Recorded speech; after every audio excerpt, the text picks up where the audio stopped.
দর্শক, অনেক জল্পনা কল্পনার পরে অবশেষে তফসিল ঘোষণার দিনেই তৃণমূল এনসিপির জন্ম হলো, অর্থাৎ এনসিপি ভেঙে গেল। আমরা এ সংক্রান্ত খবর প্রথম শুনেছিলাম গত ৮ তারিখ। মাত্র ৩ দিনের মধ্যেই ঘটনাটা ঘটেই গেল।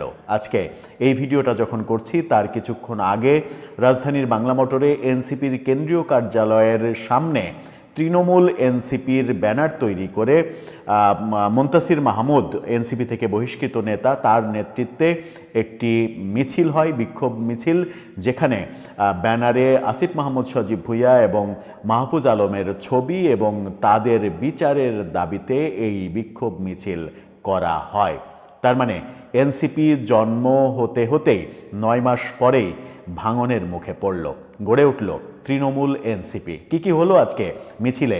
এর আগে ৮ তারিখে কি খবর ছিল যার প্রেক্ষিতেই এটার জন্ম হলো? চলুন একটু জেনে দেখি এই ভিডিওতে। থাকবেন পলিটিক্স টিভির নিয়মিত আয়োজনে।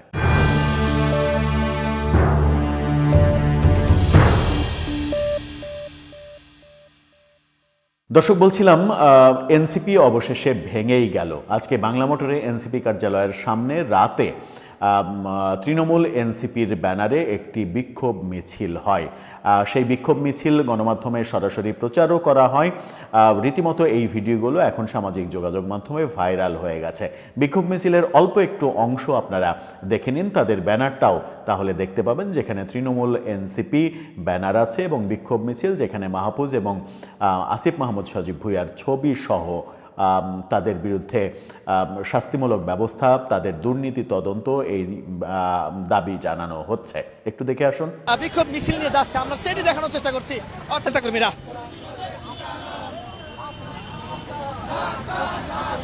এই মিছিলটা আজকে রাতে বাংলা মোটর থেকে বিভিন্ন সড়ক প্রদক্ষিণ করেছে বলেই আমরা শুনেছি। অর্থাৎ আনুষ্ঠানিকভাবে আজকে তৃণমূল এনসিপির জন্ম হলো। মিছিলে খুব যে বেশি সংখ্যক লোকের সমাগম ছিল সেটা বলা যায় না, যদিও এই মুহূর্তে এনসিপির মিছিলেই তো তেমন একটা লোক সমাগম দেখা যায় না, কারণ এনসিপি থেকে যখন জামাত এবং বিএনপি মুখ ফিরিয়ে নিয়েছে, যখন এনসিপির যে কোনো কার্যক্রমে তারা লোক সরবরাহ করছে না, তখন এনসিপির মিছিলে কিংবা যে কোনো আয়োজনে লোক সংখ্যার ঘাটতি আমরা দেখছি। বৈষম্যবিরোধী আন্দোলন আর রাজনৈতিক দল হিসেবে এনসিপি, এই দুটো কিন্তু একেবারেই ভিন্ন জিনিস। বৈষম্যবিরোধী আন্দোলনে নাহিদ আসিফদের নেতৃত্বে শিবির এবং ছাত্রদল থেকে ব্যাপক সংখ্যক সহযোগিতা, ব্যাপক সংখ্যক কর্মী সরবরাহ করা হয়েছিল বলে তাদের ডাকে এত সাড়া আমরা দেখেছিলাম। পরবর্তীতে তারা যখন রাজনৈতিক দল গঠন করার সিদ্ধান্ত নেন, তখন থেকেই আমরা দেখেছি নানাভাবে জামাত শিবিরের সঙ্গে কিংবা বিএনপির সঙ্গে রেষারেষিতে জড়িয়েছে তারা। জামাত বিএনপির নামে যাচ্ছে তাই মন্তব্য করা তারা যখন শুরু করেছে, তখন তাদের উপর থেকে এক ধরনের আশীর্বাদের হাত তারা সরিয়ে নিয়েছে। এরপর থেকেই তাদের বিভিন্ন কার্যক্রমে লোক সংখ্যা অনেক কমে যেতে দেখেছি। তৃণমূল এনসিপির আজকের এই মিছিলে হয়তো 50-100 জন লোক উপস্থিত ছিল। সেটার চাইতেও বড় কথা হচ্ছে যে 2 জন উপস্থিত থাকলেও এই যে আনুষ্ঠানিকভাবে বলে দেয়া হলো যে তৃণমূল এনসিপি ভেঙে তৃণমূল এনসিপি হলো এবং এটার যাত্রা শুরু হলো, এটা এনসিপির জন্য যথেষ্ট বিব্রতকর, যথেষ্ট অপমানজনক এই ঘটনা। নেতৃত্ব দিলেন কে? মুনতাসির মাহমুদ।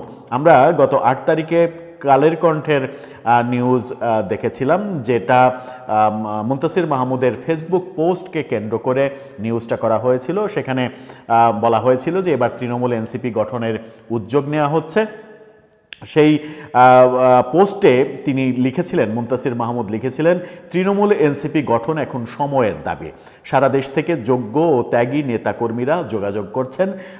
খুব শীঘ্রই ইনশাল্লাহ এটার কাজ শুরু করব। এই বক্তব্য তিনি ফেসবুকে ঘোষণা দিয়েছিলেন 8 তারিখে। এই তো 2 দিন আগে, 3 দিন আগে। 3 দিনের মাথায় আমরা দেখলাম যে সত্যি সেটা কার্যে পরিণত হলো। কিন্তু তারা আসিফ মাহমুদ সজীব ভুঁইয়া এবং মাহফুজ আলম তাদের দুর্নীতির বিচার চাইছেন, বিচার চেয়ে বিক্ষোভ মিছিল করছেন, তাদের দুর্নীতির তদন্ত করার জন্য বলা হচ্ছে। দুদক যেন তাদের সম্পদের তদন্ত করে। তারা প্রচুর দুর্নীতি করেছে, এদের কোনোভাবেই ছাড়া যাবে না, এদের দুর্নীতির বিচার করতে হবে। এই ধরনের মিছিল বক্তব্য আমরা তাদের মুখ থেকে শুনেছি। এই যে নিজেদের মধ্যে ভাঙন এবং উপদেষ্টা পদ থেকে পদত্যাগ করার পরপরই আসিফ এবং মাহফুজ সম্পর্কে এই যে কর্মকাণ্ড, এবং সেটা এনসিপির সাবেক নেতারা যারা তৃণমূল এনসিপি গঠন করছেন, এইটা উপদেষ্টা দুইজনের জন্য, সাবেক উপদেষ্টা দুইজনের জন্য কিংবা এনসিপির জন্য, দুই পক্ষের জন্যই খুবই বিব্রতকর এবং খুবই অপমানজনক ব্যাপার। এই কর্মকাণ্ডই বলে দিচ্ছে যে বৈষম্যবিরোধী আন্দোলনের পর রাজনীতিতে নেমে কিংবা উপদেষ্টা পরিষদে গিয়ে তারা পথ হারিয়ে ফেলেছে। তারা আন্দোলনের যে আদর্শ, যে মোটিভ, সেই মোটিভটা থেকে দূরে সরে গেছে, ব্যক্তিগত অর্জনের দিকে গিয়েছে। রাজনীতিতে এসে তারা বিভিন্ন দলকে আক্রমণ করেছে, বিভিন্নভাবে সমালোচিত হয়েছে, নিজেদের মধ্যে দুর্নীতির কথা এসেছে, অনেককে আইওয়াশ করার জন্য শোকজ নোটিশ দিয়ে আবার 3 মাস পরে সেটা প্রত্যাহার করার ঘটনা আমরা দেখেছি। এই ব্যাপারগুলো রেড ক্রিসেন্টে একটা মব করেছে মুনতাসির মাহমুদ, সেই অভিযোগে তাকে বহিষ্কার করা হলো। প্রথমে তাকে শোকজ করা হলো, তারপরে বহিষ্কার করা হলো। বহিষ্কারের পরেই মুনতাসির মাহমুদ ফেসবুকে লাইভে এসে বলে দিলেন যে এনসিপি নেতাদের এবং উপদেষ্টাদের দুর্নীতির ফিরিস্তি তিনি প্রকাশ করে দেবেন, তার কাছে প্রমাণ আছে। এখন তৃণমূল এনসিপি গঠন করার পরে এই ঘটনা যদি আমরা দেখি যে দুর্নীতির ফিরিস্তি তিনি প্রকাশ করে দিচ্ছেন সত্যি সত্যিই, তাহলে পরিস্থিতি কোন দিকে যাবে? আর নির্বাচনের আগে এই যে উপদেষ্টা দুইজন যারা নির্বাচন করবেন বলে শোনা যাচ্ছে, আজকেই প্রথম আলো বলেছে যে আসিফ মাহমুদ সজীব ভুঁইয়া সম্ভবত শেষ পর্যন্ত স্বতন্ত্র নির্বাচন করতেই যাচ্ছেন। মাহফুজ আলম স্বতন্ত্র নির্বাচন করবেন না, এনসিপিতেও যোগ দেবেন না, এরকম তথ্য প্রথম আলো নিশ্চিত করেছে। তার মানে এখনও তার বিএনপিতে যোগদানের সম্ভাবনা রয়েছে। শোনা যাচ্ছিল আসিফ মাহমুদ সজীব ভুঁইয়া গণ অধিকার পরিষদে যোগ দেবেন, কিন্তু সেটাকে কেন্দ্র করে গণ অধিকার পরিষদের মধ্যেও গৃহদাহ শুরু হয়েছে। সব মিলিয়ে তাদের জন্য সময়টা বোধহয় খুব একটা ভালো যাচ্ছে না। দর্শক, আপনার কি মনে হয়, জন্মের 9 মাসের মাথায় যদি একটি রাজনৈতিক দল ভেঙে যায়, তাহলে তাদের ভবিষ্যৎ কোন দিকে যাবে? আপনার মতামত জানিয়ে লিখতে পারেন আমাদের কমেন্ট বক্সে।